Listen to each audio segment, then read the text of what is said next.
999 చాలే కానీ లోపల మొత్తం బోర్ కొడుతుంది, బయటకి అట్లా తిరిగేద్దాంపా. ఏం చేస్తున్నావా? చెప్పా కదా తాత, బయటికి పోమని. రాష్ట్రంలో ఆయిల్ రేటు 111 ఉంది. అలా నడుచుకుంటా పోదంతా. నడుచుకుంటా ఎంత దూరం అని పోవాల్సిందే. నడుచుకుంటే నేను రానుపో. మరి మంచిదైతే ఏమైనా ఎందుకాయో? బయటికి వెళ్దావా? బైక్ తీసుకున్నావుగా, అటు చూడరా.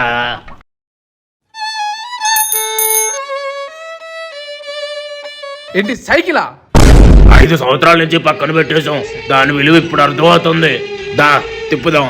చాలా రోజులుగా ఇది తిరగడం ఆగిపోయింది. దగ్గర నుంచి రాష్ట్రం కూడా తిరగడం ఆగిపోయింది. రారా తిప్పుదాం సైకిల్ని, మన రాష్ట్రాన్ని. 5 కోట్ల ఆంధ్రుల ఘన కీర్తి ఒక్కడు, అతడే మన చంద్రబాబు.